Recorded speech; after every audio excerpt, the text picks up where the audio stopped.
General Hospital will reveal interesting facts on Tuesday, May 20th, 2025.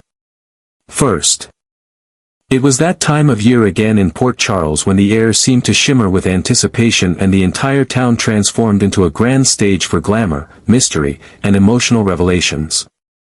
The Nurses' Ball, the most anticipated social event of the year, was upon them. Months of preparation, fundraising, and whispered gossip had all built up to this very evening. Residents who usually blended into the background now emerged in their most extravagant attire, ready to walk the red carpet and bask in the attention of flashing cameras and eager onlookers. For some, it was a chance to perform, to shine, to give back to the medical community. For others, it was a strategic opportunity to make a statement, form alliances, or quietly destroy them under the guise of celebration. No matter what brought them there. One thing was certain, Port Charles never looked more alive or more dangerous than during the opening night of the Nurses' Ball. The venue glowed under elegant chandeliers as stylists, makeup artists, and PR handlers darted behind the scenes, attending to last-minute details. Every corner of the hotel lobby buzzed with excitement, and yet, amidst the sheen and polish of the event, a familiar undercurrent of anxiety began to build, especially around Lucy. The event's longtime organizer, Lucy had become a symbol of the ball itself. Her energy, flair for theatrics, and relentless devotion to making each year more memorable than the last had made her both beloved and feared. But with that responsibility came an inevitable truth: if something were to go wrong, it would be Lucy at the eye of the storm. And as fate would have it, something always did. This year was no exception. Even before the first act took the stage, signs of trouble had begun to seep into the cracks of the perfect facade she'd worked so tirelessly to construct. The first indication that disaster was on the horizon came in the form of a missing shipment. Custom gowns and tuxedos meant for several high-profile attendees had somehow disappeared en route. Lucy tried to remain composed as she barked orders into her headset, issuing backup plans and searching for replacement garments in real time. But it wasn't just about clothes. A key performer scheduled for the opening number had fallen ill, and their understudy was nowhere to be found. A tech rehearsal that had run smoothly the night before now seemed like a distant memory as sound glitches and lighting malfunctions began to surface. Worse yet, rumors swirled backstage of a surprise appearance by someone whose presence would stir political and personal tensions that Lucy wasn't prepared to confront. She had dealt with chaos before, but this level of impending combustion felt uniquely dangerous. Still, Lucy did what she always did: she adapted. With each emergency, she found a workaround, a smile, a compromise that kept the illusion alive. But behind her signature high heels and sparkling gown, her mind raced. She couldn't shake the feeling that this wasn't just the typical brand of disaster the ball was famous for. Something deeper was shifting. Port Charles itself felt unsteady, like the ball was no longer a celebration of its resilience but rather a mirror reflecting its many fractures. People were changing. Old alliances were fraying. Hidden agendas were inching toward the surface. Lucy sensed that the glamorous curtain she had spent years holding up was becoming too thin to conceal what truly lay behind it. And yet, the show had to go on. It always did.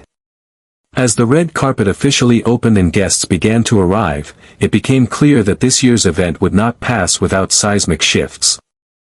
Ava appeared in a sleek black gown that turned heads and set off murmurs of scandal due to her very public feud with Nina. Elizabeth, ever graceful, entered quietly but was soon spotted speaking urgently with Finn in a corner, their body language more tense than affectionate. Carly and Jason, once the most unshakable of allies, arrived separately for the first time in years, each carrying their own unresolved battles. The press captured it all, and Lucy, still smiling, knew they were only scratching the surface. Backstage, people were whispering about Willow's absence, Sunny's changed demeanor, and a possible confrontation brewing between Anna and Valentine, each storyline threatening to erupt before the final curtain call. But beyond the political and romantic entanglements, there was a deeper emotional current pulling at the core of the event. The nurses' ball had always been about more than spectacle. It was, at its heart, a tribute to the men and women who saved lives, who fought for every heartbeat in the darkest moments. This year, perhaps more than ever, that truth resonated. The world outside Port Charles had grown more uncertain, and the people in it more fragile. Loss, grief, and desperation had touched nearly everyone. For many, the ball was a reprieve, a brief escape from the daily wounds they carried. But even within this refuge, it was impossible to ignore the cracks, where hope bled into fear, and where every beautifully rehearsed dance threatened to collapse into chaos at the slightest misstep. And so, as the spotlight rose and the first musical number began, out of sync, slightly off-key, but undeniably heartfelt, Lucy stood just off stage, clutching her clipboard with trembling fingers. Her heart pounded not from fear of failure, but from an unshakable intuition. This year's ball would be remembered not for its glitter or gowns, but for what it revealed. Not all disasters arrive with a bang. Some unfold slowly, methodically, through glances, silences, and unspoken reckonings. The night was still young, but Lucy knew better than to hope for peace. Port Charles had once again gathered to celebrate itself, but beneath every toast, every cheer, there loomed a reckoning, and she, unwillingly but inevitably, would be the one to face it first. Second. The most remarkable surprise, as it turned out, was the absence of any surprise at all, at least until Alexis found herself blindsided by one of the most unpleasant revelations of her recent life. While the red carpet of the nurses' ball dazzled with sequins and camera flashes, a storm was quietly brewing elsewhere in Port Charles, far removed from the bright lights and staged smiles. It was a slow, deliberate reckoning, one that had been building silently beneath the surface for weeks. And it all centered around a web of dangerous decisions, buried truths, and the painful loyalty shared between those who once trusted each other without question. Lucky, despite the years and distance, had returned to town with a clear sense of purpose. Long gone were the days of idle observation. This time, he was armed with concrete evidence, documents and recordings capable of dismantling Ava's entire carefully built empire. It wasn't just about justice, it was about shielding the ones he still considered family, even if those bonds had frayed with time. Ava had maneuvered too far, too recklessly, for too long. And Lucky was determined to be the force that pulled her from the shadows and exposed every carefully hidden crime.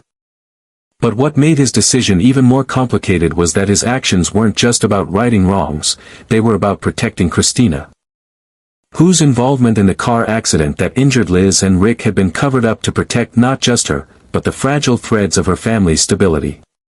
Christina had panicked, trapped in a moment of fear and chaos, and the consequences had been staggering. While Rick recovered slowly and Liz wrestled with both her physical injuries and the emotional fallout, Lucky had stepped in, securing a path of escape for Christina before the truth could crush her future. But this wasn't an act of manipulation, it was one of mercy. He understood the pain of living under a legacy soaked in judgment and shadows. He couldn't undo what happened, but he could at least prevent it from escalating into something darker. Yet his protective instincts, noble though they were, stirred unrest in others, most notably in Liz. To Liz, the return of Lucky and his sudden involvement in the situation felt more like an intrusion than a rescue. She knew him better than most. She recognized the look in his eyes when he was too far in, when his need to save others came at the expense of his own safety. And this time, it was different. The stakes weren't just emotional, they were dangerous. Ava had power, resources, and no moral compass. Going after her without warning was like inviting disaster to one's doorstep. Liz had spent years rebuilding her life, carving out spaces of peace amidst the chaos. And now that peace was threatened once again by a man she once loved walking back into her life with a fire in his chest and a target on his back. Alexis, meanwhile, had been following a very different path, attempting to keep her own world from unraveling while juggling the rising tension within the Davis family. She had no idea that the walls were about to close in on her too. The revelation of Christina's involvement and Lucky's role in her disappearance hit Alexis like a tidal wave, unannounced, powerful, and deeply personal. It wasn't just the legal implications that stunned her, but the betrayal. That Christina hadn't come to her. That Lucky, someone she respected, had taken matters into his own hands. And that the fragile balance Alexis had fought so hard to maintain was now shattering right in front of her eyes. But in Port Charles, every action has consequences that ripple outward like cracks in glass. Lucky's move against Ava had placed him on a collision course not just with a formidable enemy, but with the emotional debris of his own past. Liz's unease was growing by the hour, her instincts telling her that this wasn't going to end with quiet justice, it would erupt, violently, and consume everyone involved. Alexis, meanwhile, was left to sort through the pieces of a reality she hadn't prepared for. Forced to reckon with the choices her daughter had made and the allies she had turned to in secret. And at the center of it all was a truth too uncomfortable for anyone to speak aloud, sometimes. The people who think they're saving you are the ones pulling you closer to the fire. The city moved on as though the ball was all that mattered, but in the quieter corners of Port Charles, where history had teeth and the past was never fully buried, the next chapter was writing itself in hushed conversations and hidden files. Lucky had returned to be a savior. But he may have just become the fuse in a powder keg no one could disarm. And as for Alexis, the most unpleasant surprises were always the ones that came from those you once called family. Third, Porsha stood in the dimly lit corridor of General Hospital, her fingers nervously fidgeting with the edge of her lab coat, eyes clouded with 1,000 questions that had no easy answers. She had just stepped away from a private conversation with Ava, one that was supposed to remain locked behind closed doors, one never meant to travel beyond the echo of four walls. But nothing in Port Charles ever stayed secret for long. What began as a whispered plan, an ethically dangerous but emotionally driven maneuver to discredit Drew using ketamine, was now a weight pressing against her conscience, growing heavier with every second. She hadn't intended for things to go this far. It had started as a desperate bid to regain some sense of control, to protect what remained of her fractured life with Curtis. But now, everything was in danger of slipping from her grasp. Unbeknownst to her, Isaiah had been just around the corner, concealed by a supply cart and a half-closed door, when the damning exchange took place. He hadn't meant to eavesdrop, at least. That's what he told himself, but once the words began to fall from Porsha's mouth, he couldn't look away. The mention of ketamine. The intent to use it as leverage. The thinly veiled bitterness in Ava's voice. And the undeniable panic in Porsha's tone as she confessed that she feared Curtis would never forgive her if the truth ever came out. By the end of the conversation, Isaiah knew far more than he should have, and in that knowledge lay both power and responsibility. But instead of reporting what he heard, Isaiah made a choice that was as surprising to him as it was reckless. He approached Porsha directly. When he confronted her in the hallway later that day, his expression wasn't one of judgment but of unexpected concern. He told her plainly that he'd overheard everything, from the scheme to the fear that followed it. He didn't raise his voice, didn't threaten her with exposure. Instead, he made an offer. A strange, unsettling offer, one that left Porsha more uncertain than ever. He said he could help her navigate through the aftermath. Help her bury the truth if it came to that, or at the very least, shield her from the fallout if Curtis turned his back on her completely. Porsha, stunned, stared at him in silence. The offer had come so swiftly, so quietly, and yet carried the weight of a trap she couldn't quite see. What made the situation more disturbing was Isaiah's tone. Calm yet simmering with something darker. His disdain for Drew was evident, etched into his every word, every breath. He spoke of Drew not as a victim but as a manipulator who had caused too much destruction already, someone who had benefited far too long from the illusion of moral superiority. There was history there, that much was clear.